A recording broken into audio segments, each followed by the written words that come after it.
Salve seres humanos, estão todos com mais um vídeo para vocês. Galera, hoje eu estou fazendo um vídeo diferenciado aqui pro canal. Hoje eu vou estar fazendo um unboxing dessa mesinha de som aqui que chegou completo da AliExpress. A imagem dela vai estar ilustrando aí na tela, beleza? Paguei cerca de R$69 nela. Tava na promoção boa só no AliExpress. E vamos estar abrindo aqui, certo? Demorou quase 30 dias para chegar. Foram 30 dias, eu acho, exatos. Vou estar abrindo aqui. Tá aqui a caixinha dela, da marca TU. Bem simples ela, certo? A dela.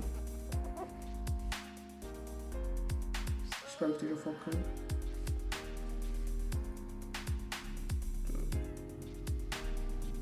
Não vai focar, provavelmente. Aí vamos abrir aqui para ver o que é que tem dentro, certo? Abrir aqui, vou puxar.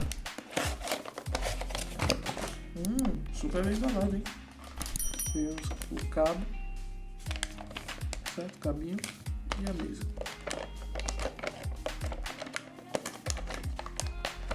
Um momento. Vou tirar ela aqui da embalagem.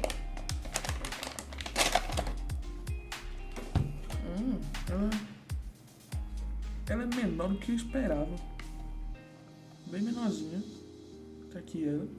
Construção de plástico bem resistente, viu? Tá aqui. Toda de plásticozinho também, né? Por R$68 que eu paguei. Vale super bem. Ó, duas entradas de linha P10 e XLR. Duas saídas P10. O esquerdo e direito, saída de linha, né? Saída auxiliar para monitoramento de áudio, certo? Aí você pergunta, por que eu comprei essa mesa de som? Deixa eu ver se tá pegando aqui. Sim. Duas saídas de áudio P10, esquerda e direita. Duas entradas, P10, né? Um ganho de 10 decibéis.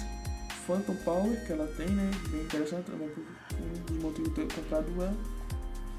Ela é alimentada pelo computador, ela com a interface de áudio também.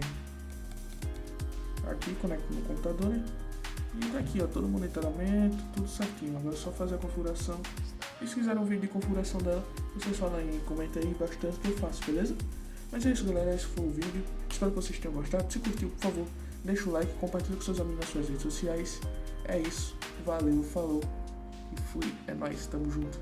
Fui.